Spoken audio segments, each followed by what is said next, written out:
Ih, rapaz, esse delay. Vamos lá, vamos lá. Vamos testar aqui o áudio. Vamos testar aqui o violão.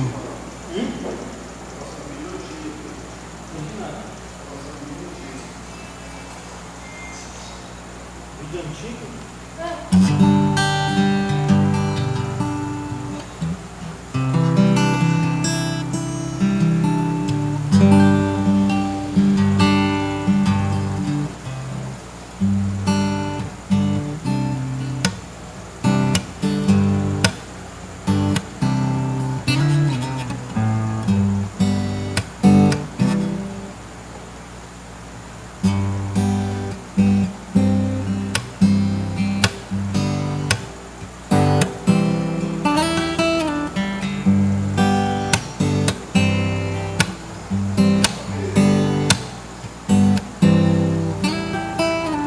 Aquele que sonda o meu interior,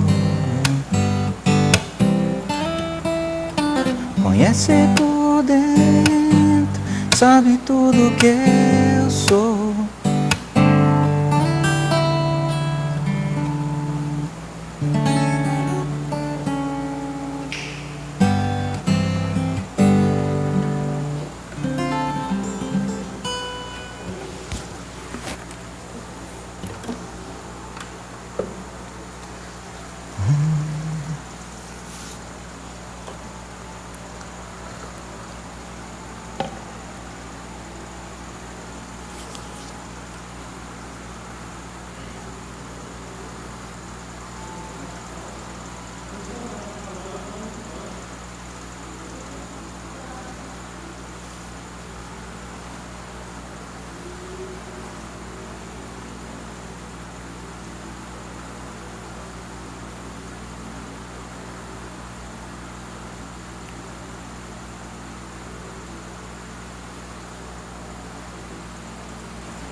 Aconteceu alguma coisa lá? Tirei o áudio aqui do microfone. Desliguei aqui, só pra...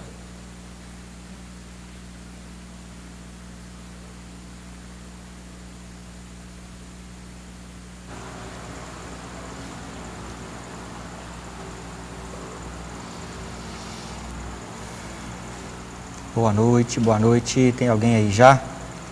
Pessoal que está chegando aí, se tiver, dá um joinha aí.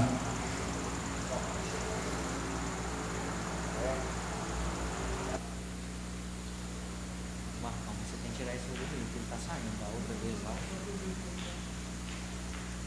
Tem mais gente aí.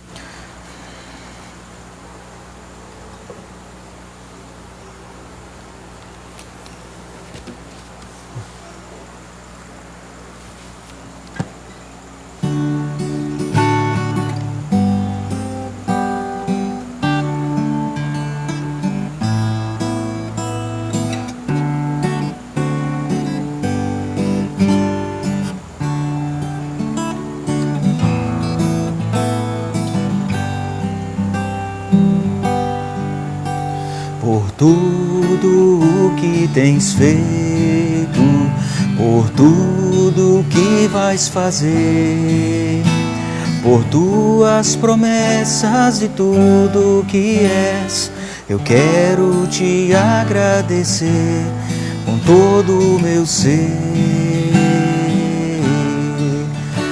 Por tudo o que tens feito, por tudo que vais fazer, por tuas promessas e tudo que és, eu quero te agradecer com todo o meu ser. Te agradeço meu Senhor, te agradeço, meu Senhor, te agradeço por me libertar e salvar, por ter morrido em meu lugar, te agradeço, Jesus, te agradeço, eu te agradeço, te agradeço.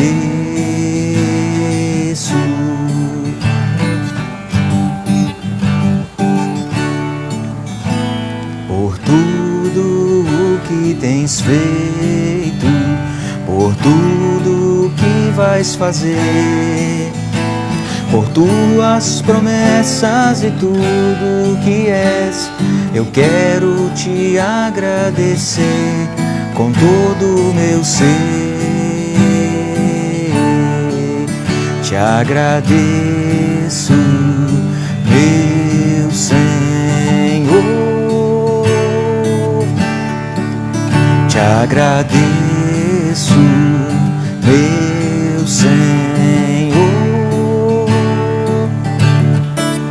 te agradeço por me libertar e salvar, por ter morrido em meu lugar, te agradeço, Jesus, te agradeço, eu te agradeço, te agradeço, te agradeço,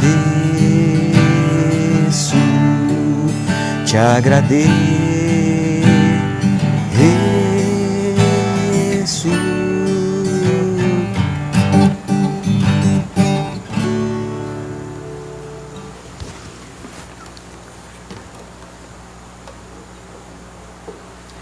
Boa noite para você que já chegou por aqui, está conosco aí já, seja bem-vindo.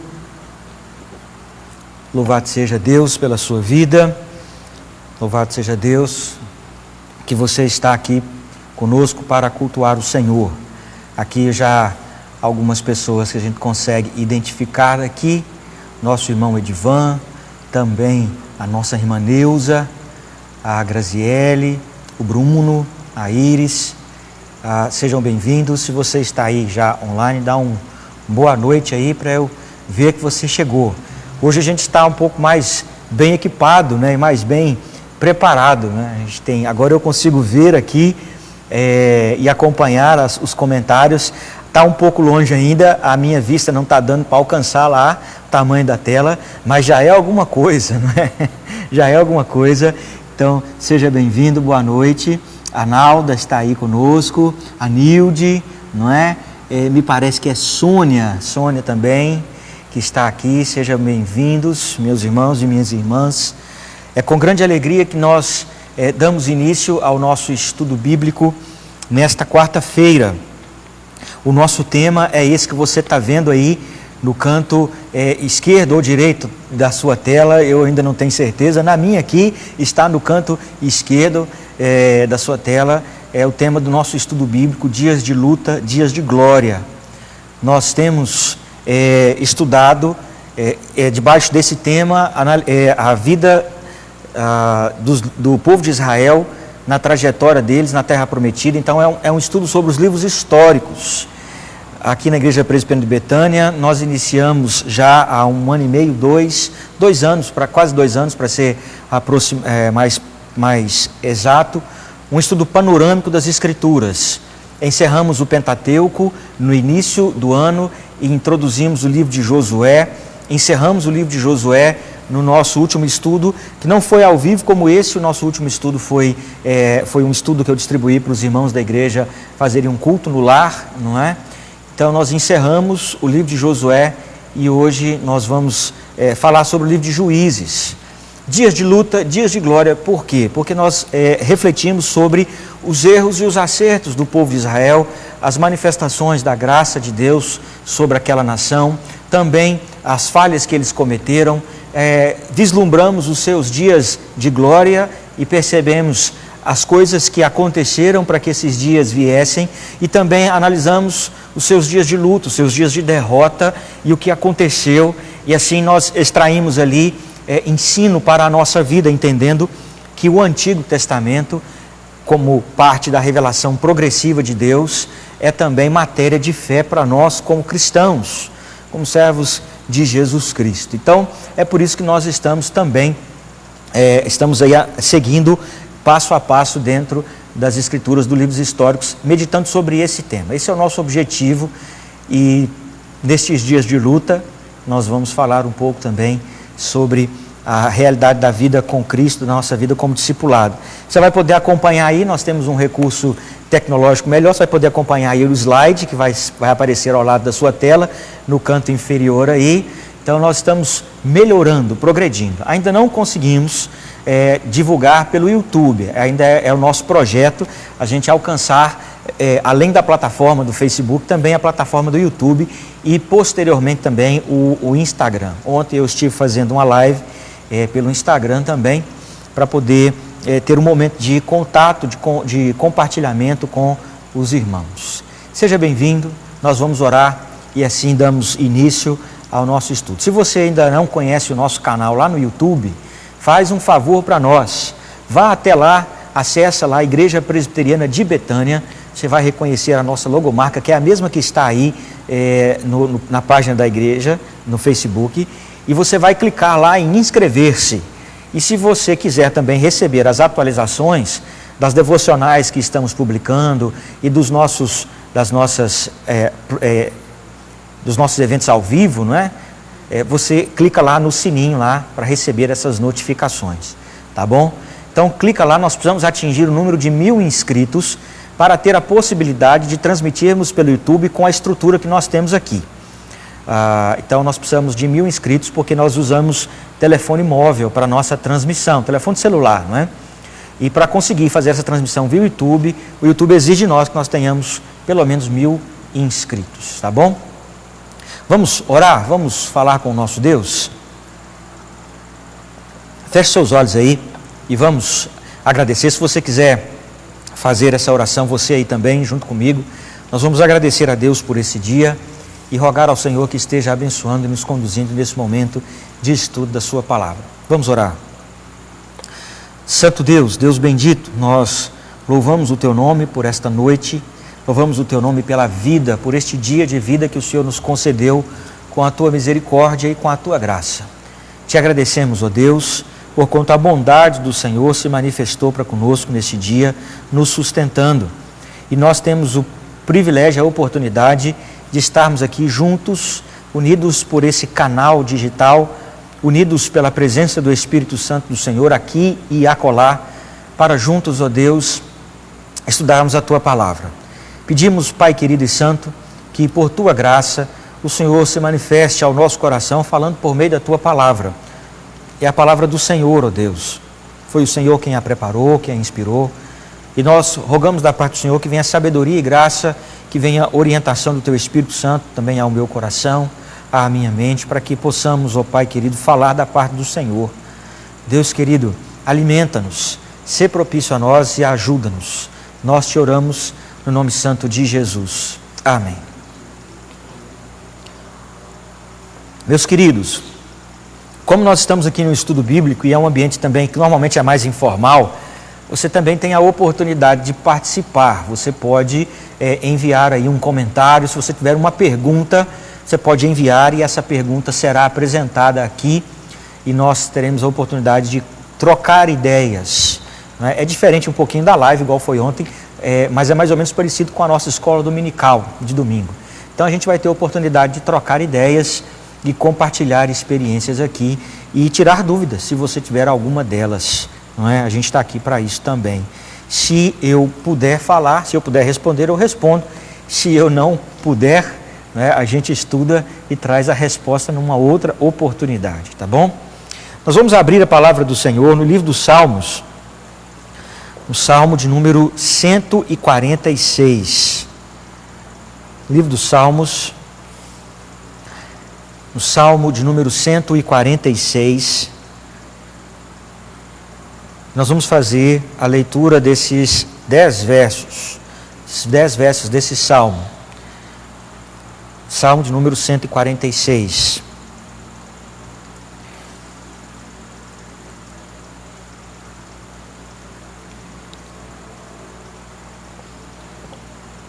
Tem por título aí a fraqueza do homem e a fidelidade de Deus. Fraqueza do homem e a fidelidade de Deus. Diz assim a palavra do Senhor, você pode ler junto comigo aí, ou pode acompanhar a leitura como você achar melhor. Aleluia! Louva, ó minha alma, ao Senhor. Louvarei ao Senhor durante a minha vida. Cantarei louvores ao meu Deus enquanto eu viver. Não confieis em príncipes, nem nos filhos dos homens, em quem não há salvação. Sai-lhes o espírito e eles tornam ao pó. Nesse mesmo dia perecem todos os seus desígnios. Bem-aventurado aquele que tem o Deus de Jacó por seu auxílio, cuja esperança está no Senhor seu Deus, que fez os céus e a terra, o mar e tudo o que neles há, e mantém para sempre a sua fidelidade, que faz justiça aos oprimidos e dá pão aos que têm fome. O Senhor liberta os encarcerados. O Senhor abre os olhos aos cegos. O Senhor levanta os abatidos. O Senhor ama os justos. O Senhor guarda o peregrino, ampara o órfão e a viúva, porém transtorna o caminho dos ímpios. O Senhor reina para sempre. O teu Deus, ó Sião, reina de geração em geração. Aleluia. Vamos ler esse verso 10 novamente? O Senhor reina para sempre. O teu Deus, ó Sião, reina de geração em geração. Aleluia. Esta verdade é uma que também vamos analisar e perceber estudando melhor o livro de Juízes. Deus é o Rei sobre todas as coisas, é Ele que reina, Ele governa, e nós, seu povo, nos alegramos em saber que de geração em geração o nosso Deus reina sobre nós. Nós vamos ainda louvar a Deus com um hino do nosso cenário, hino do número 32, o Deus fiel. Vou pedir aqui o auxílio do meu ajudante para me arrumar aqui o inário, que a minha Bíblia está sem. Aquela Bíblia do lado ali, ó. Tem uma Bíblia ali do lado, Marcos. 32.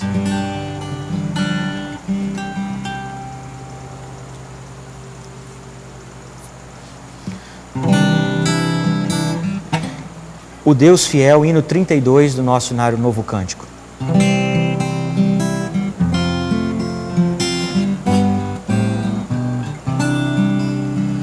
Tu és fiel, Senhor, ó Pai celeste, teus filhos sabem que não falharás.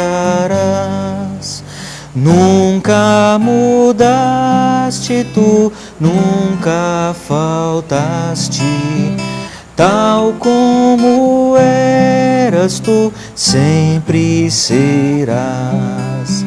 Tu és fiel, Senhor, tu és fiel, Senhor, dia após dia, com bênção sem fim.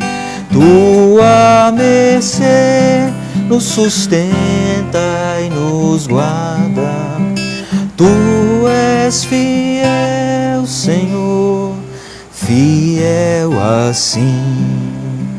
Flores e frutos, montanhas e mares, sol, lua, estrelas brilhando no céu. Tudo criaste na terra e nos ares, para louvar-te, Senhor, que és fiel. Tu és fiel, Senhor, tu és fiel, Senhor, dia após dia, com bênção sem fim. Tua mercê nos sustenta e nos guarda. Tu és fiel, Senhor, fiel assim. Pleno perdão tu dás, que segurança. Cada momento me guia ao Senhor. E no porvir, ó que doce esperança, desfrutarei do teu rico favor. Tu és fiel, Senhor, tu és fiel, Senhor, dia após dia, com bênção sem fim. Tua mercê nos sustenta e nos guarda. Tu és fiel, Senhor, fiel assim. Amém.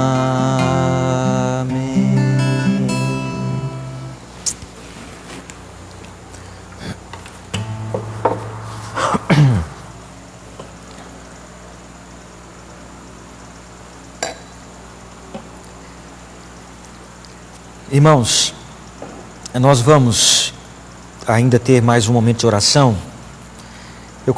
A gente costuma aqui na nossa igreja, nosso estudo bíblico normal, a gente tem um momento de oração.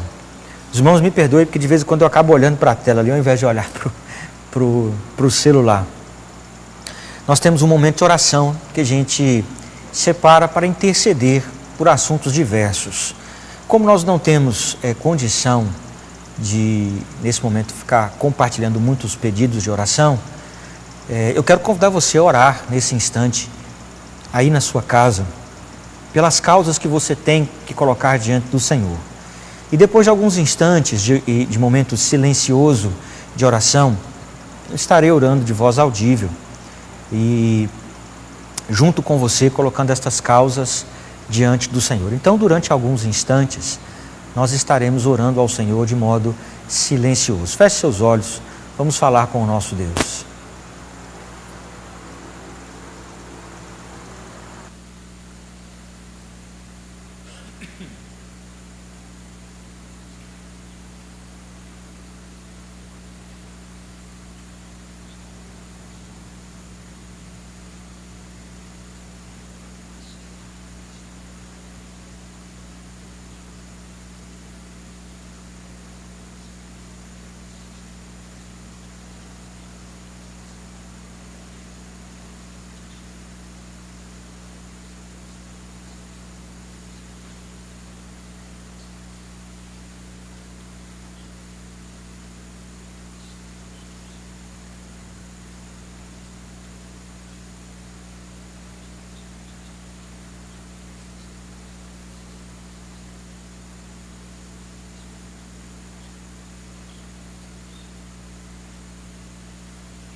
Senhor Jesus, nosso Deus e Pai, nós exaltamos o nome santo do Senhor. Nesse momento, ó Pai amado, em que nós estamos aqui unidos em oração, clamando ao Senhor, nós queremos manifestar em primeiro lugar a nossa gratidão pela bondade, pela misericórdia do Senhor, manifestar a nossa gratidão por estarmos aqui unidos, manifestar a nossa gratidão, ó Pai, pelo dia, pela saúde, pelo sustento, manifestar, Senhor Deus, a nossa gratidão por tudo de bom que o Senhor tem feito por nós. E queremos agradecer, inclusive, ó Deus, por essas dificuldades, porque elas têm nos dado oportunidades que nós não nos atentávamos para elas anteriormente. queremos, ó Deus querido, nesse instante colocar diante do Senhor algumas causas em especial. Primeiramente, ó Deus, eu quero suplicar ao Senhor por cada irmão e cada família que neste momento está aqui ligado conosco, ó Deus, nessa transmissão, nesse momento de estudo. Cada irmão e irmã, seus parentes, seus filhos, filhas, maridos e esposas, pais, mães, todos, ó Deus amado, sejam alcançados pela Tua graça e pela Tua misericórdia. Nós todos temos causas, angústias que colocar diante do Senhor. Certamente, ó Deus, todos nós estamos nesse momento enfrentando as dificuldades e as lutas desses dias tenebrosos. Pedimos ao Senhor que por Tua graça, misericórdia e amor, o Senhor esteja atendendo a nossa petição. Queremos, ó Deus, colocar a nossa cidade, o governo da nossa cidade nas Tuas mãos. Queremos suplicar ao Senhor pela prefeitura, pelo prefeito e seus auxiliares. Queremos suplicar pelo governador do nosso estado e pelos seus auxiliares. Queremos suplicar pelo presidente da República e pelos seus auxiliares. Estas autoridades precisam tomar decisões que são difíceis, ó Deus, nesse momento. E que nós sequer tenhamos noção da dificuldade que eles têm para tomar essas decisões.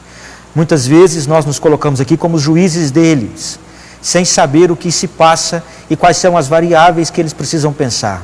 Deus, tem misericórdia.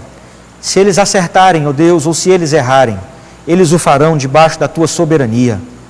Nós cremos que o Senhor é soberano sobre todas as coisas e que o Senhor está conduzindo tudo. Ó Deus, tem misericórdia da nossa nação, tem misericórdia do mundo ao nosso redor, tem misericórdia, Deus, da Itália, da Espanha e de outros países que ainda têm enfrentado muitas lutas com essa enfermidade. Guarda os nossos parentes, amigos e irmãos. Ó Deus, fala ao nosso coração pela Tua palavra. Nesse momento de instrução, alimenta-nos, nós te oramos, no nome santo e excelso do nosso suficiente Senhor e Salvador Jesus Cristo. Amém. Nós vamos, irmãos, ainda dessa vez abrir a palavra do Senhor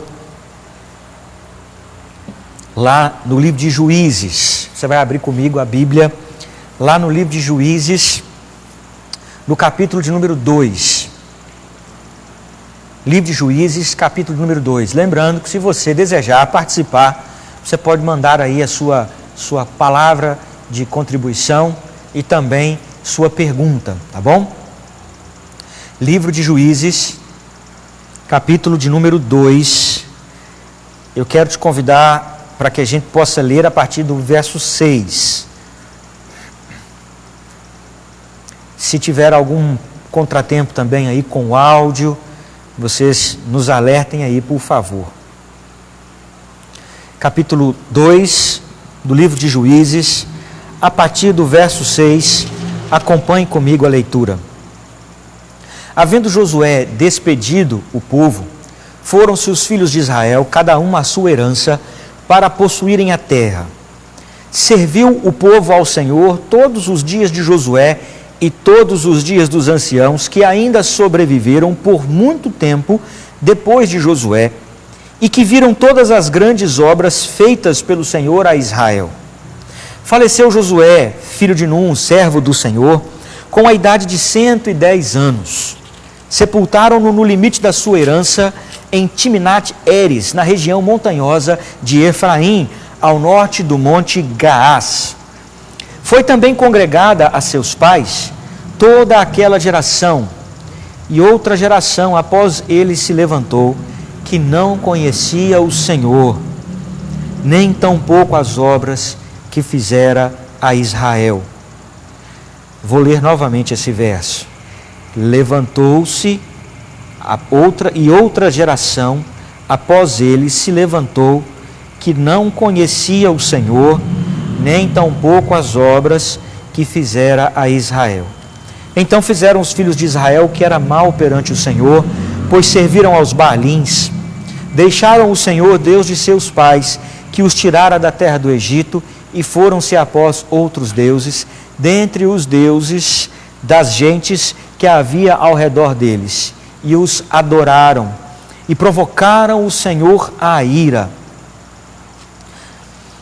porquanto deixaram o Senhor e serviram a Baal e a Astarote, pelo que a ira do Senhor se acendeu contra Israel e os deu à mão dos espoliadores, que os pilharam, e os entregou nas mãos dos seus inimigos ao redor, e não mais puderam resistir a eles.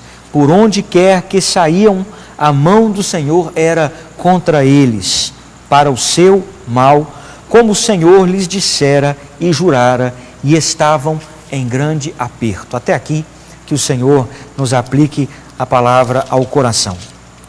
O livro de Juízes, assim como os livros históricos, se contextualizam dentro de Deuteronômio. A gente costuma chamar, ou os estudiosos chamam esses livros de deuteronômicos, porque estão ligados a Deuteronômio. A chave para interpretar os acontecimentos destes livros está no livro de Deuteronômio. No livro de Deuteronômio, nós encontramos a repetição das leis do Senhor a Israel, e nós encontramos também o capítulo 28 e outros seguintes, que narram das bênçãos e das maldições. As bênçãos que o povo de Israel obteriam se permanecessem fiéis ao Senhor e cumprissem a aliança que o Senhor estabeleceu com eles em virtude do resgate desse povo lá da terra prometida. E as maldições, se esse povo desobedecesse a Deus, se eles desonrassem a aliança, se eles quebrassem a aliança, então Deus traria sobre ele castigos. E aqui o texto que nós lemos demonstra isso. Os dias de glória das conquistas, ou melhor, os dias de Josué foram dias de glória, dias de grandes conquistas. Houveram derrotas também, mas em geral foram dias de grandes conquistas. Josué liderou o povo numa batalha, numa empreitada de guerra, de tomada da terra prometida, e foi muito bem sucedido nisso, embora grande parte da herança de Israel não foi dada, não foi tomada. E certamente esse foi um dos grandes problemas que causaram o tropeço de Israel. Durante os dias de Josué e durante os dias de todos os seus companheiros, Calebe, e dos anciãos que viram os feitos do Senhor no deserto, o povo de Israel foi fiel ao Senhor. E enquanto foi fiel ao Senhor, o povo de Israel obteve dias de glória. Mas a partir do momento em que esse povo dentro desse povo levantou-se uma geração que não conhecia o Senhor, esse povo então começou a sofrer as consequências da quebra da aliança. Aí vieram os dias de luta, os dias de angústia, os dias de sofrimento, que o texto vai dizer com muita clareza que vieram da mão do Senhor. Verso 15 diz isso, e é um texto até pesado, não é? Por onde quer que saíam, a mão do Senhor era contra eles para o seu mal. Por quê? Porque eles quebraram a aliança do Senhor, e o Senhor havia jurado que se eles desonrassem essa aliança, eles então sofreriam as consequências. E eles estavam em grande aperto. Pois bem, nós vamos começar aqui com uma introdução a respeito do livro de Juízes. O nosso tema é esse que você está vendo aí, Deus justo e gracioso. Não é? O livro de Juízes fala sobre esse caráter de Deus, ou esses dois aspectos do caráter de Deus. Deus é justo e Deus é ansioso. Deus é ansioso, não. De onde foi que saiu isso da minha cabeça, eu não faço ideia. Deus é justo e Ele é gracioso. Então nós vamos dar aqui um pequeno panorama do livro de Juízes, e você vai acompanhar comigo aí do ladinho aí algumas coisas algumas mudanças desse nosso slide aí. Nós vamos começar, saiu fora aqui. Nós vamos começar com uma introdução. Nessa introdução nós vamos ver aqui alguns aspectos. O autor de Juízes é um autor desconhecido, ele não se apresenta, ele não diz quem ele é, não é? É um autor desconhecido, não sabemos quem seja, e também da perspectiva histórica não nos é algo de tão grande importância, porque o autor faz questão de situar fatos históricos que fazem com que a sua narrativa seja verídica e torne então o livro um livro confiável, né? A sua data também é uma data incerta, não dá para saber quando foi que ele foi escrito, né? Mas provavelmente ele tenha sido escrito depois do tempo dos juízes. Alguém posteriormente escreveu essas narrativas, porque nós vamos encontrar uma expressão que diz no livro: naquele tempo não havia rei em Israel. Então dá-se a entender que o autor escreve quando havia rei em Israel, possivelmente. O que também não prejudica o caráter da narrativa, uma vez que a tradição oral era muito forte e muito valorizada no meio do povo de Israel e também bastante confiável em muitos aspectos. Quais são os temas? Os temas que estão presentes dentro do livro de Juízes. Os temas que estão presentes são, em primeiro lugar, a fidelidade, ou a infidelidade, melhor dizendo, pactual do povo de Israel. O que o livro de Juízes vai nos ensinar, em primeiro lugar, é como o povo de Israel se tornou ou foi incapaz de manter-se fiel à aliança estabelecida por Deus, embora eles ainda tivessem a palavra de Deus escrita, ainda tivessem os sacerdotes que tinham a tarefa de ensinar o povo e conduzir o povo no serviço a Deus. O período de Juízes é um período que a gente pode situar como um período teocrático. O governo é um governo de Deus, exercido por meio dos sacerdotes, não é?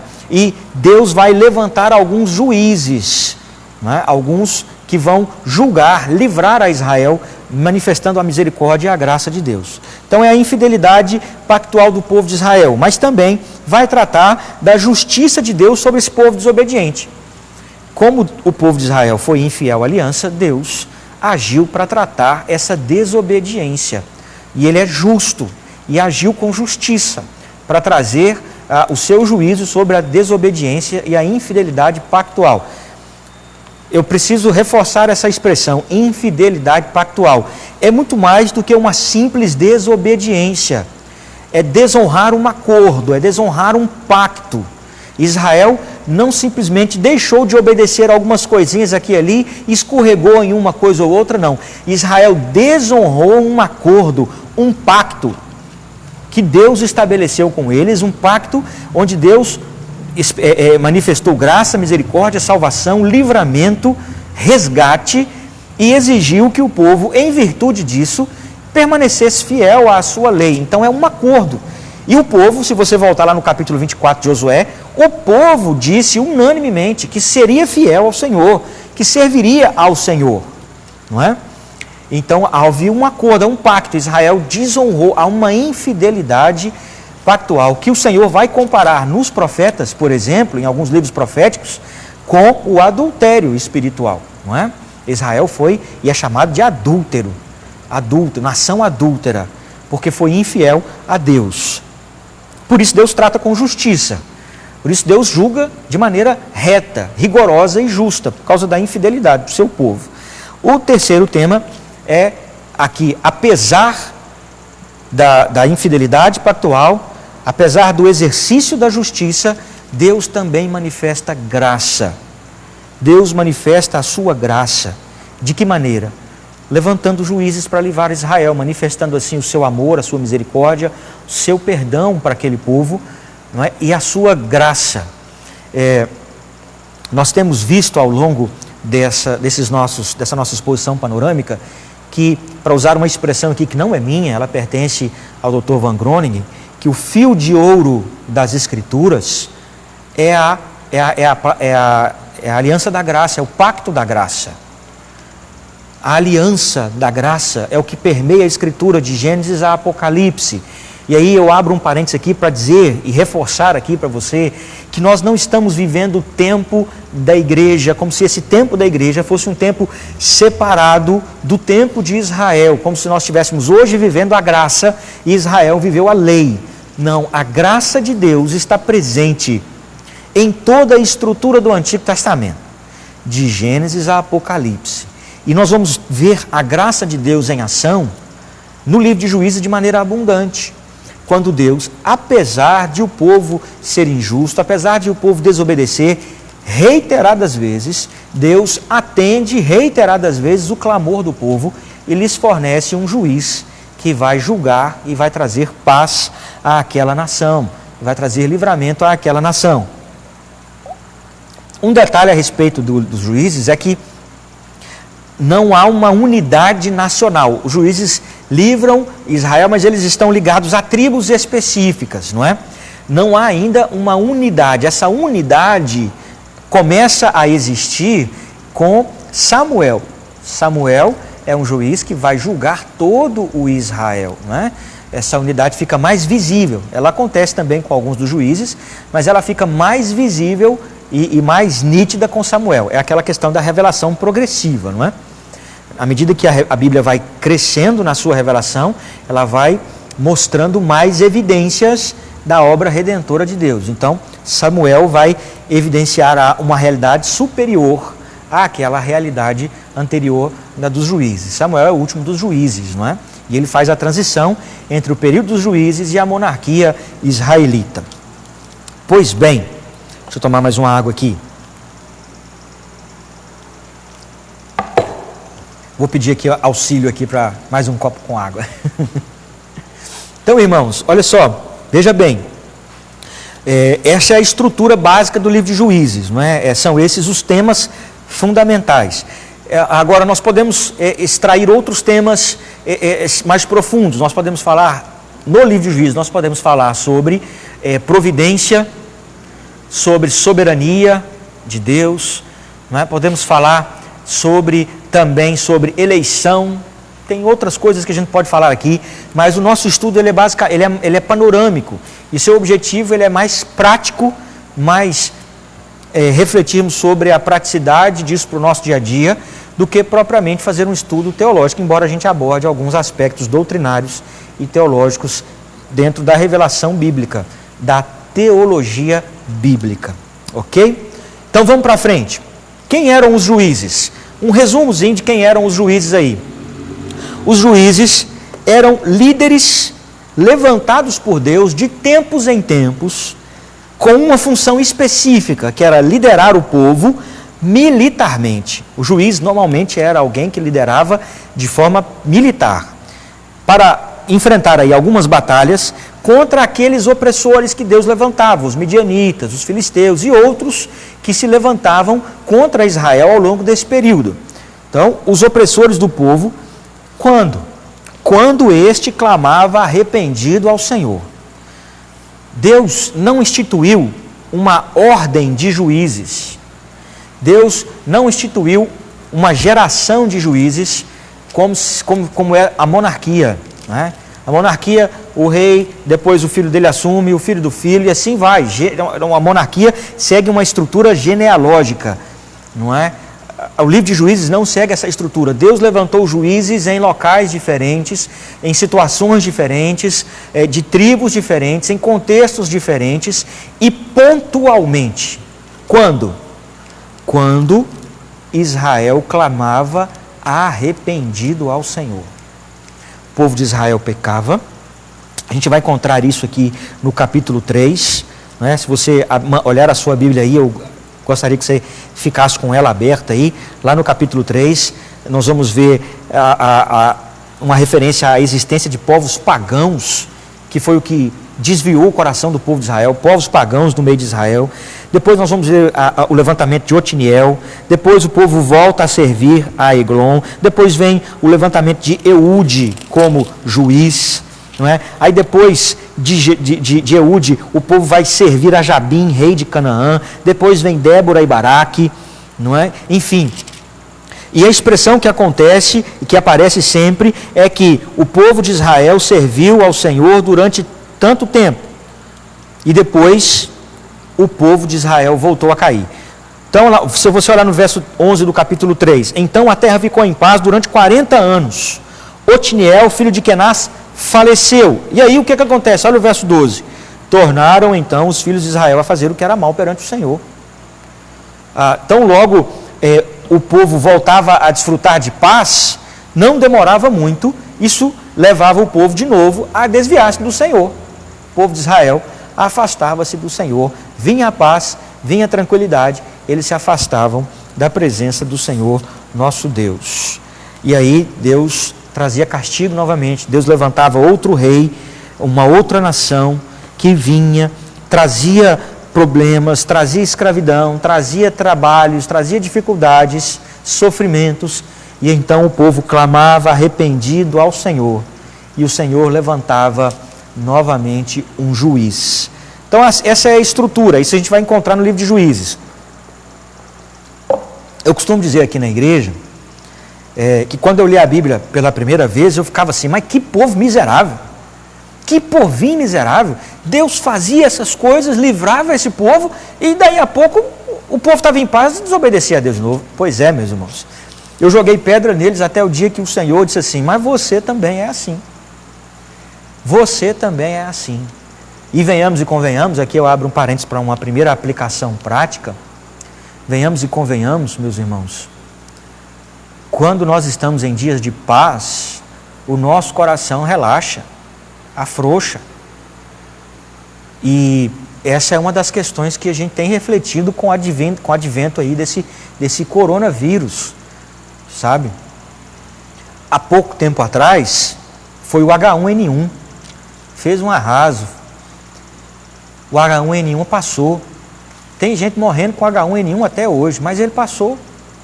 E a gente ficou confortável, tranquilo. Voltamos para as nossas atividades e nos esquecemos de quão importante é a vida em família, o culto familiar, a comunhão da igreja. Estamos aqui, eu, Marcos e o Elcio, a equipe técnica, e o Guilherme, que está aqui na nossa equipe técnica, não é? Nós costumeiramente temos um número bem maior de irmãos aqui, não é? Então, quando isso faz falta, é que a gente para pensar. E aí a gente volta para o Senhor. A gente clama ao Senhor, a gente pede ao Senhor misericórdia. E aí o Senhor vem, traz graça e paz. O Senhor nos livra aí do coronavírus e outras coisas mais. E o que acontece com a gente? Não é? Então, meus irmãos, o livro de Juízes é um livro para nós hoje. É um livro para nós hoje, porque ele evidencia problemas do nosso coração. Vou chegar a isso lá, quero chegar nesse ponto mais à frente, eu espero que eu consiga fazer isso ainda hoje. O nosso horário aqui, eu gosto de ir até às 8h30, às vezes extrapolo um pouquinho, não é? Mas se eu não conseguir concluir hoje, eu não vou ir além disso, embora a live pelo Facebook permite que a gente vá até umas 8 horas de live aí. Mas não vamos fazer isso, né? Claro que não.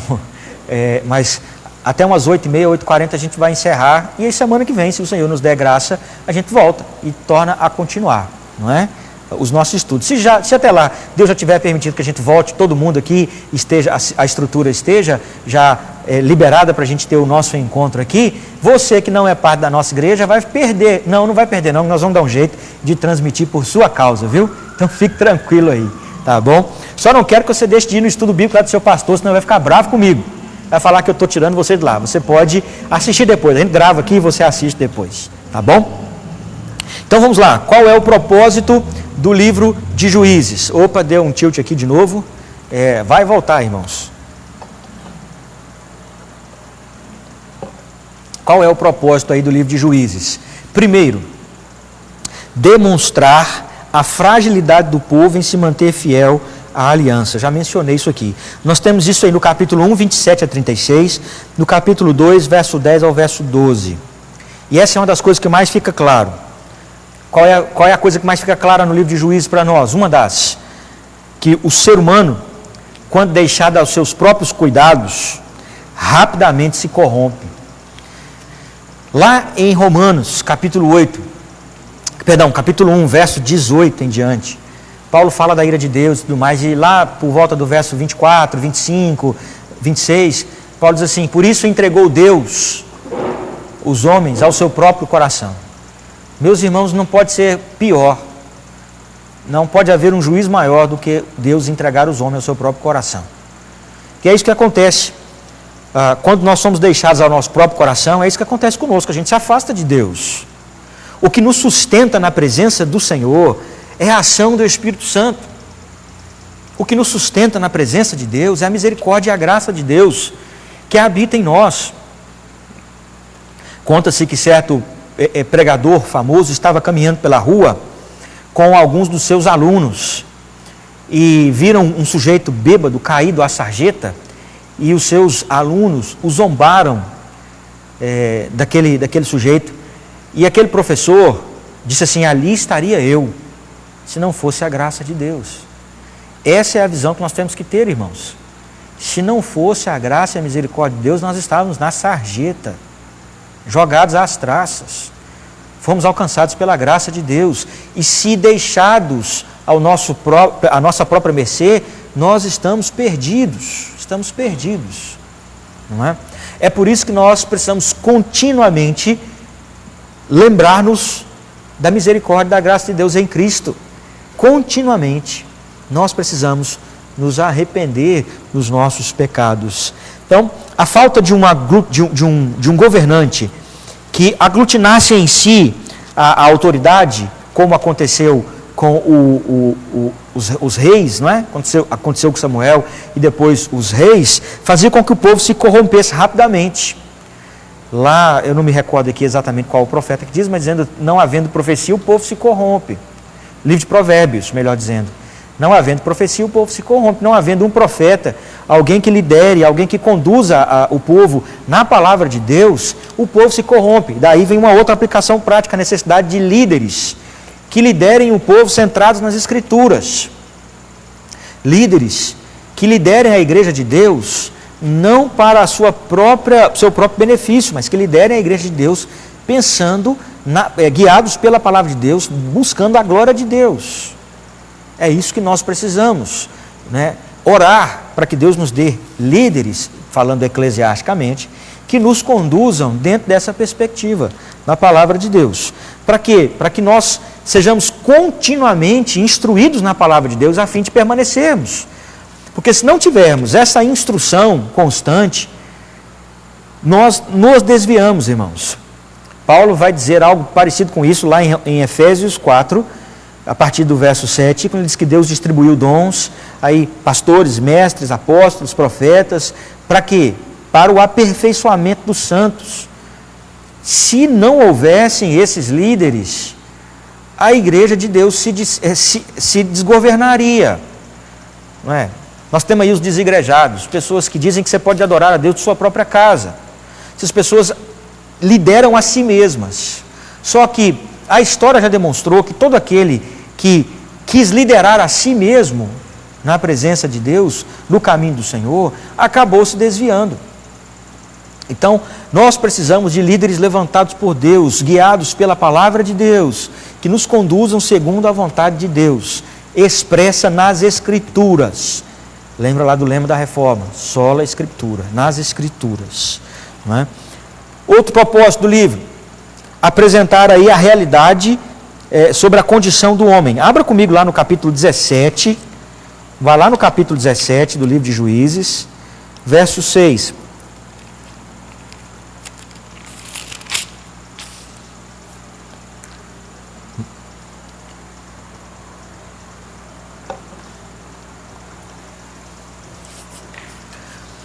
Olha aí o que diz o verso 16. Perdão, verso 6. Falei 6, não é 16 não. Naqueles dias não havia rei em Israel, cada qual fazia o que achava mais reto. Depois eu vou falar mais sobre essa frase. Capítulo 19, verso 30. Ela vai se repetir, olha. Cada um a que a isso presenciava aos outros dizia: nunca tal se fez, nem se viu desde o dia em que os filhos de Israel subiram da terra do Egito até o dia de hoje. Ponderai nisso, considerai e falai. É uma referência ao fato de que a esposa de um levita foi abusada e o levita morreu por causa do abuso. O levita esquartejou a moça e espalhou os pedaços dela. Israel. Sabe o que isso nos ensina a respeito da realidade do homem? É que o coração do homem é inclinado ao mal, é naturalmente mal. O coração humano é naturalmente perverso. O homem não se torna mal com a sociedade. Não é? De vez em quando a gente ouve falando isso é filosofia, não é? O homem nasce bom, a sociedade é quem o corrompe. Mas a questão que ninguém consegue responder é: como que a sociedade se corrompeu? De que forma essa corrupção entrou na sociedade? Ela só pode ter entrado por meio de um homem, de alguém que vive em sociedade. Então, a antropologia bíblica, que é um outro assunto teológico desse texto, a antropologia bíblica é clara em mostrar que o homem é mau por natureza. Ele é mau por natureza e o seu coração está inclinado. Um problema sério que a gente precisa cuidar, não é? A gente precisa estar atento. Irmãos, nós temos aqui uma palavra aqui da Ana Célia, que, comentário da Ana Célia, ela diz assim: as lutas nos faz crescer e fortalecer espiritualmente. Diante delas, nos vemos humilhados e mais dependentes do Senhor. Por isso também nós devemos agradecer a Deus por elas. Isso é verdade, irmãos. Isso é verdade. Nós devemos agradecer a Deus, não é? Pelas lutas. Obrigado aí, Ana Célia. Irmãos, então essa é outro tema, do propósito de Juízes. Outra questão é apresentar a necessidade de um juiz, de um redentor perene, um redentor constante, contínuo. Deus já havia anunciado isso lá atrás. E Deus vai repetindo isso ao longo da história, que para que o homem se relacione com Ele, precisa de um mediador. Para que o homem se relacione com Deus, ele precisa de um mediador. Moisés era o mediador. Depois de Moisés, Arão, o sacerdote. Dentro da estrutura de culto, os cordeiros, os bodes que Deus estabeleceu como necessários para o sacrifício, a fim de que o adorador seja habilitado a estar na presença de Deus. O livro de Juízes vem reforçar isso e aumentar, dizendo que esse mediador é alguém que precisa ser um juiz, alguém que vai lutar as batalhas, que vai guerrear e que vai instruir o povo na verdade de Deus. Só que esse juiz não pode ser um homem comum, porque os homens comuns morrem. E torna-se necessário que se levantem outro juiz. Precisa ser um juiz eterno, perene. Para quem que isso aponta? Claro, para Jesus Cristo. O Antigo Testamento todo aponta para Jesus Cristo. O livro de Juízes nos lembra que nós precisamos de um juiz reto, de um juiz perfeito, de um juiz vitorioso e principalmente de um juiz capaz de nos conduzir para sempre. Quem preenche isso é a pessoa de Cristo. Jesus Cristo é esse juiz. Aqui atrás, Deus já estava anunciando isso para o povo. Quando lá no livro de Romanos, por exemplo, no livro de Atos, por exemplo, você lê lá que Paulo arrazoava com os judeus, mostrando nas Escrituras que Jesus é o Cristo, ele estava apontando para isso aqui, ó. Características como essa. João diz que Jesus é o Cordeiro de Deus. O Novo Testamento diz que Jesus é profeta, é sacerdote e é rei. A monarquia, a figura da monarquia, vai entrar para sobrepor-se à figura do juiz, para mostrar outro aspecto desse mediador, que é o seu reinado, seu governo, não é? Então, apresentar a necessidade de um juiz, Cristo. Cristo é o juiz que Deus levantou para governar a nossa vida. É por isso que eu tenho reiteradas vezes dito aqui na nossa igreja, nas nossas exposições de Mateus, o reino de Deus não é uma democracia. O reino de Deus é uma monarquia absoluta. Grave isso no seu coração. O reino de Deus é uma monarquia absoluta. E Jesus é o rei absoluto da igreja. Ele reina. E nós devemos ser seus seguidores, seus servos, seus súditos, a serviço dele, inclinados a ele, não é? Quarto ponto, dentro do propósito, é também apresentar a graça soberana de Deus na redenção do seu povo. Vamos voltar lá no capítulo 2. Capítulo 2, verso 16. até o verso 18. Capítulo 2, verso 16 a 18. Diz assim: suscitou o Senhor juízes que os livraram das mãos dos que os pilharam. Contudo, não obedeceram aos seus juízes, antes se prostituíram após outros deuses e os adoraram. Depressa se desviaram do caminho por onde andaram seus pais na obediência dos mandamentos do Senhor, e não fizeram como eles. Quando o Senhor lhes suscitava juízes, o Senhor era com o juiz e os livrava da mão dos seus inimigos, todos os dias daquele juiz. Porquanto o Senhor, olha essa expressão, se compadecia deles ante os seus gemidos, por causa dos que o apertavam e oprimiam. Meus irmãos, o Senhor é misericordioso e compassivo, mas Ele é soberano na salvação do seu povo. O povo se desviava e Deus levantava um juiz. O povo não erguia um juiz. A única vez que o povo de Israel, entre aspas aí, com alguma liberdade, tudo já fazia parte do plano de Deus, levantou um juiz, um rei, deu errado, deu ruim, como diz a galera aí, né? Deu ruim. Foi o Saul. Saul foi um terrível rei para Israel, mas ele era um rei à imagem e semelhança do povo. Ele era um rei segundo o coração do povo. Deus deu a eles um rei segundo o seu coração, que era Davi. Não é? Então, quando Deus deu um rei segundo o seu coração, então o povo teve paz. Então o povo conquistou a herança que tinha que conquistar. Então o povo foi bem sucedido, prosperou, quando Deus seguiu o rei que ele levantou. Vamos voltar aqui para Cristo novamente. Quando que a igreja vai desfrutar de paz e prosperidade? Quando a igreja se voltar efetivamente para seguir a Cristo, para seguir o Senhor Jesus Cristo, como discípulos de Cristo. Claro que eu estou falando aqui de uma maneira bem genérica, bem generalizada, mas nós temos dificuldade de entender que hoje há genuíno discipulado na igreja. Quando eu estou falando de discipulado, eu não estou falando daquele livrinho verde, a gente pegar um livrinho verde e estudar um discipulado com outra pessoa. Não estou falando de você evangelizar, eu estou falando de ser discípulo, de assumir prerrogativas de um discípulo, de um imitador de Cristo. Se nós fôssemos uma comunidade completa de verdadeiros discípulos, eu tenho certeza que a igreja estava vivendo momentos diferentes. Ou não. Quando eu falo momentos diferentes, não quer dizer necessariamente momentos de paz e tranquilidade. Pode ser que ela estaria sendo perseguida como foi nos primeiros tempos, não é? Tem mais uma participação aqui. A Selma está aqui, né? Gloriosa bênção de Deus. Temos o nosso Senhor Jesus como nosso juiz.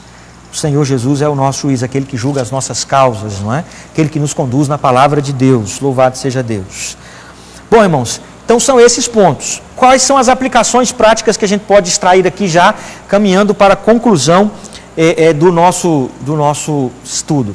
A primeira delas, o problema da idolatria. Qual era o problema do povo de Israel? Idolatria. E a idolatria do povo de Israel não eram só os astarotes, os baalins, os deuses que eles levantavam, aqueles ídolos que eles levantavam, não. A idolatria do povo de Israel estava no seu próprio coração. Deus vai denunciar isso por meio do ministério dos profetas. Quer ver? Esse povo me honra com os lábios, mas o seu coração está longe de mim. Deus denuncia que o problema de Israel estava no coração deles. É um povo de dura cerviz, povo que não se curvava, um povo que buscava cada vez mais para si autonomia, que desejava estabelecer a si mesmo. Jesus vem, quando ele vem, ele vai confrontar exatamente esta autonomia, essa idolatria do coração, essa idolatria da religião dos fariseus, que se intitulavam como quase deuses, não é? Como semideuses. Nós enfrentamos isso hoje? É claro que enfrentamos. Nós estamos estudando aqui na nossa igreja uma lição da cultura cristã, da editora Cultura Cristã, que chama Deuses Demais, e ela vai exatamente nesse ponto. O problema é da idolatria, dos ídolos que nós levantamos no nosso coração, nosso trabalho, nossa vida financeira, nossa família, coisas que são boas necessariamente, mas que estão sofrendo, estão se tornando ídolos do nosso coração, ídolos na nossa vida, e que a gente precisa cuidar delas. Mas o pior não são esses ídolos externos que a gente levanta, é quando o ídolo é o nosso próprio coração, são as nossas próprias vontades. Nós estabelecemos o nosso próprio coração. Tem uma situação aqui no livro de Juízes, eu te recomendo ler o livro de Juízes, lá no capítulo 18, que nós lemos. Deixa eu voltar aqui, quando fala de Mica. Mica foi um camarada que levantou para si um ídolo. Ele levantou para si um ídolo, estabeleceu para si o seu próprio sacerdote. Ele queria o seu próprio sacerdote. Capítulo 17 e o capítulo 18 vai falar sobre isso. Mica viu um levita passando ali e fez uma proposta para ele: fica aqui comigo, vamos fazer uma estola aqui e você vai ser o meu sacerdote. Idolatria do coração, quer para si mesmo, quer estabelecer o seu próprio reinado, o seu próprio governo. Esse é o problema do nosso coração, o problema da idolatria. O livro de Juízes evidencia isso. O problema das nossas derrotas, o problema das nossas lutas, não está necessariamente no exterior, está dentro de nós. A gente culpa as pessoas, e é claro que as pessoas podem errar conosco. Tem pessoas que nos ofendem, tem pessoas que nos magoam, mas a forma com que eu reajo a essa ofensa, a forma com que eu carrego essa mágoa, é minha. Se eu reajo a essa ofensa como Cristo reagiu, recebo ela com humildade e suporto, com graça. Se eu reajo a essa ofensa com perdão e misericórdia, eu evidencio que a minha vida é conduzida por Cristo. Mas se eu reajo a essas duas coisas com vingança e com mágoa no coração, o meu coração se tornou o centro da minha vida. É idolatria. Isso é idolatria, não é? Tem mais aqui, ó. A Iris comentou aqui o seguinte: ser discípulo de Cristo é seguir seus ensinamentos através do nosso exemplo, levar pessoas, e através do nosso exemplo, levar pessoas a seguir a Cristo. Então, ser um discípulo de Cristo é primeiramente seguir a Cristo, e depois de seguir a Cristo, por meio do nosso exemplo, levar Cristo a outras pessoas. Outra aplicação que o livro de Juízes nos traz é o problema da antinomia. Lembra que eu falei daquela frase lá do capítulo 18? Naquele tempo, capítulo 17, verso 6, naqueles dias não havia rei em Israel, cada qual fazia o que achava mais reto. Esse também é um efeito da autonomia, da busca do ser humano por autonomia. Ele estabelece suas próprias leis. Ele estabelece suas próprias vontades. Quer ver? Na minha vida mando eu. Ninguém diz o que eu devo falar ou não fazer. As minhas opiniões são minhas. Vou postar isso aqui e eu não estou nem aí para vocês. Vou falar isso aqui e eu não quero nem saber. Isso evidencia que nós nos colocamos como lei de nós mesmos. Há poucos dias eu estava ouvindo um humorista falar algo sobre isso, que gostava de uma certa classe de pessoas porque ele se identificava com uma característica, ou seja, não estou nem aí porque as pessoas pensam, eu sou a minha própria lei, eu falo o que eu quero, eu falo o que eu penso, eu sou senhor de mim mesmo, sou senhor da minha língua, sou senhor dos meus pensamentos e não devo nada para ninguém. Isso revela o problema da antinomia, da rejeição à lei. Queridos, nós somos conduzidos por uma lei, a lei de Deus. A lei de Deus é que governa a nossa vida. À semelhança do povo de Israel, nós somos governados pela lei de Deus. Volto a dizer, não estamos numa democracia. Nós estamos numa monarquia absoluta. Jesus é o rei, ele legislou, a gente obedece. Não tinha um ditado antigamente que dizia assim: manda quem pode, obedece quem tem juízo? Pois é. Jesus mandou, a gente faz. Jesus manda, a gente obedece. Só que hoje, até mesmo no meio cristão, no meio da igreja de Deus, a gente quer fazer as nossas próprias leis. Líderes querem estabelecer suas próprias leis. Como um proeminente líder aí, que bateu o pé e disse: eu não faço nada, eu não fecho nada, e ninguém manda eu fechar. Eu sou a minha própria lei, eu não estou nem aí para a sociedade civil. Ele não conhece a minha vida, Ele não sabe nada de mim. Quando o pastor vai dizer para você, meu irmão, que você precisa honrar a sua mulher, que você precisa tratá-la com carinho e decência, para você, minha irmã, que você precisa amar o seu marido, ser submissa, e você vai dizer assim, que você não conhece o meu marido, você não conhece a minha mulher. Não dá para ser assim lá em casa tem que ser diferente. O senhor não conhece, a lei de Deus é uma só, meus irmãos. Excetuando-se a lei cerimonial e a lei civil, que não tem objetivo para nós, hoje, a lei moral de Deus expressa nos 10 mandamentos, é o que rege a nossa vida, é o que rege a nossa conduta. Jesus diz que nós somos salvos para as boas obras, as quais Deus preparou para nós. Aliás, Paulo vai dizer isso, Jesus vai dizer que as nossas boas obras devem evidenciar o brilho de Deus, o brilho que vem do Senhor. Nós somos luz desse mundo. E aí logo em seguida ele vai dizer quais são essas boas obras. E para onde ele vai? Para a lei. Ele vai para a lei. É a lei que rege a nossa vida. Nós não somos senhores de nós mesmos. Toda vez que um crente tenta ser a sua própria lei e seguir segundo os seus próprios desígnios, ele vai se estabacar. Ele vai se estrepar. Deus mandou a gente honrar pai e mãe. Deus mandou a gente cuidar dos filhos. E se nós não fizermos, nós vamos dar com a cara na parede. Não tem jeito aí. Vamos pagar o preço dessa desobediência. Não é castigo. É uma reação natural. Ação é reação. Lei natural. Você pular do 10º andar aí, você vai quebrar a perna. Se você desonrar pai e mãe, você vai sofrer o prejuízo disso. É natural. Então, um dos grandes problemas nossos é que a nossa busca por autonomia nos leva à antinomia, a fazer aquilo que a gente acha mais reto. Esse relativismo moral, esse relativismo espiritual que nós estamos vivendo hoje, é uma evidência de que nós não somos diferentes do Israel lá do tempo de Juízes, não. Nós precisamos, pelo menos nesse aspecto, né? Nós precisamos, o nosso tempo, deixa eu reformular essa frase aqui, o nosso tempo não é diferente do tempo de Juízes, não. Guardadas as devidas proporções, nós podemos fazer um anacronismo aí bem feito, né? Assim como lá cada um fazia o que achava mais reto porque não tinha rei Israel, hoje nos nossos dias cada um faz o que acha mais reto porque não existe verdade absoluta. Cada um faz o que quer. Esse relativismo, esse antinomismo, essa busca por autonomia, ela é castigada por Deus. Deus traz consequências, irmãos. Não tem como fugir disso, não. Terceiro, o antídoto para isso, qual é o remédio para isso? A graça. O remédio para a idolatria e para a antinomia, para a busca por autonomia, é a graça de Deus. É a graça do Senhor.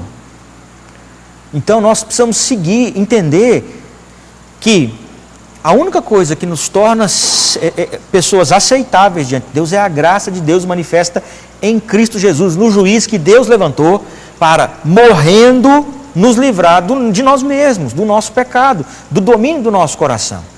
Jesus morreu naquela cruz para nos livrar do domínio do nosso pecado, do domínio do nosso coração. Nós ainda temos inclinações, nós ainda enfrentamos lutas, ainda enfrentamos tentações. Podemos ter isso num outro momento. Mas Jesus morreu para nos dar um novo coração, uma nova inclinação de vida. E nós precisamos atentar para isso. O Zé Dias, meu pai, disse o seguinte: o apóstolo Paulo falou, tudo é lícito, mas nem tudo convém. Temos que obedecer às leis de Deus e dos homens, ou seja, líderes espirituais. Está certo, pai, é isso mesmo. Não é? Quando Paulo diz que tudo é lícito, mas nem tudo convém, ele está dizendo que tem uma legislação que diz o que é conveniente, tem uma legislação, uma lei que diz o que é apropriado, não é? Conveniente e apropriado é a mesma coisa, o que edifica, ele vai dizer isso depois em outra expressão, não é? Ele vai dizer, nem todas as coisas me são lícitas, mas nem todas edificam. Então existe algo que edifica, existe um princípio absoluto. O que edifica?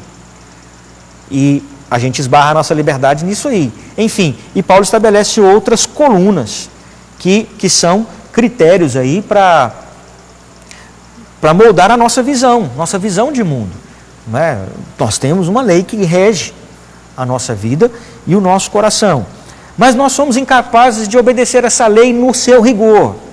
Eu e você temos um coração enganoso. Eu e você temos um coração que nos desvia. Nosso coração nos seduz, nos atrai, especialmente se ele estiver longe da palavra de Deus, especialmente se ele estiver longe de Deus, se ele não estiver sendo dominado pela pessoa de Cristo, pela pessoa do Espírito Santo. Qual é o remédio para isso? A graça de Deus.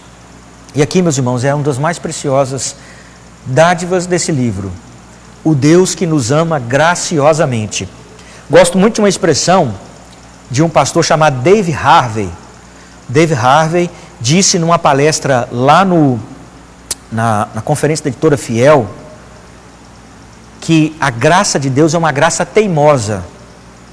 Deus insiste em ser gracioso com o seu povo. A graça de Deus, ela permanece, ela é permanente, ela é contínua, constante. A graça de Deus sobre o seu povo, sobre os seus eleitos, sobre os seus escolhidos, sobre aqueles que foram lavados e remidos, salvos por Cristo, o juiz dos juízes, ela é constante. É por isso que Deus nos dá condições de, apesar de não sermos rigorosamente fiéis, Ele nos levanta de novo. Mas qual que é a via de aplicação? A via de aplicação do antídoto da graça de Deus é o arrependimento. Deixa eu ver mais uma palavra aqui. Tem mais 2 comentários aqui. A Elaine Cristina. Oi, Elaine, boa noite. A busca pela autonomia, ser dona da própria vida, está levando muitas mulheres a se afastarem de Deus. Isso é verdade. O que me faz lembrar da mensagem, uma mensagem que eu preguei aqui na igreja sobre Esther, uma mulher empoderada, não é? De fato, e eu posso usar aqui, a falar aqui a respeito do feminismo, não é? Enquanto movimento ideológico que é hoje, é um movimento que busca autonomia, não é um movimento que busca necessariamente o bem-estar. É um movimento que busca essencialmente autonomia. E isso está levando muitas mulheres cristãs para longe dos propósitos de Deus. E, meus irmãos, eu não estou rogando praga para ninguém aqui, me entendam. É a palavra de Deus que diz: toda busca de autonomia, toda antinomia e idolatria do coração traz consequências. Traz consequências, é natural, é lei natural, é ação e reação, porque o nosso Deus é um Deus justo, é um Deus bom, um Deus gracioso. Tem também a Sônia Dalva. Que bênção esse estudo. Excelente resumo do livro de Juízes. Deus seja louvado. Grande aprendizado. Louvado seja Deus mesmo, viu, Sônia? Deus abençoe. Viu? Obrigado aí pela participação. E para encerrar aqui, irmãos, o nosso último ponto é este. O antídoto da graça só pode ser aplicado pela via do arrependimento. O antídoto da graça de Deus só pode ser aplicado pela via do arrependimento. Quando o povo se arrependia e clamava e chorava e lamentava e reconhecia o seu erro, então o Senhor levantava um juiz. A graça de Deus só pode ser experimentada quando nós nos arrependemos. E arrependimento não é remorso. Arrependimento não é uma simples consciência de pecado. Arrependimento, irmãos, é algo do coração. Assim como a autonomia, assim como a antinomia, a idolatria é um pecado do coração, o arrependimento só pode ser verdadeiro quando vem do coração, quando o coração amarga as suas próprias decisões, quando o coração lamenta profundamente as suas próprias decisões. Um amigo meu pregou um sermão uma vez sobre o arrependimento, lá no seminário. Reverendo Evaldo, querido amigo, pastor hoje lá no Rio de Janeiro. E no sermão dele, ele falou sobre o arrependimento. E ele citou lá as frases de 2 tribos, uma na Guiné e outra na África, sobre arrependimento. O que significa a palavra arrependimento? Nessa aqui da América Central, América Latina, significa dói meu coração. Lá na África, arrependimento significa dói tanto o meu coração que eu não quero mais fazer. Isso é arrependimento. Dói tanto, amarga tanto, é tão doloroso que eu quero abandonar isso, que eu quero me livrar disso. E é isso que vai, meus amados irmãos, ser o canal de condução da misericórdia e da graça de Deus. o arrependimento somado à fé. A fé em Cristo como o justo juiz, como o mediador desta nova aliança, dessa aliança que nós temos com Deus, o juiz que deu a sua própria vida. No livro de Juízes nós temos um juiz que aponta para Cristo, e inclusive todos eles apontam, mas um aponta de maneira muito peculiar, não é? Inclusive ele está lá na galeria da fé, que foi Sansão, que ao custo da sua própria vida exerceu mais juízo do que antes, não é? Sansão, ao sacrificar-se, eliminou muito mais filisteus, promoveu um livramento em Israel muito maior do que outros todos que ele já havia realizado. Jesus Cristo, claro, guardadas as devidas proporções, meus amados irmãos, Jesus Cristo, com o seu sacrifício, ele deu a si mesmo, ele entregou a si mesmo para a nossa redenção. E para obtermos essa graça, nós precisamos especialmente do arrependimento e da fé em Cristo Jesus. Bom, aqui nós encerramos e eu vou ler aqui mais algumas participações dos irmãos. A Marli está dizendo aqui, se Deus está governando as nossas vidas com lutas ou sem lutas, tudo vai acabar bem. Vai mesmo, Marli. Louvado seja Deus por isso. Billy Graham dizia isso. Não se preocupem, tudo vai acabar bem. Eu li o final do livro, eu li o final da história. Tudo vai acabar bem. Fazendo uma referência ao Apocalipse. A Eula Correia disse, amém, só a graça do Senhor nos basta, me basta, bênção demais. A Marta Oliveira diz assim, Deus nos mostra que somos dependentes dele, a autonomia desmedida tem separado o homem de Deus. É verdade, Marta, é verdade. E nós precisamos governar o nosso coração.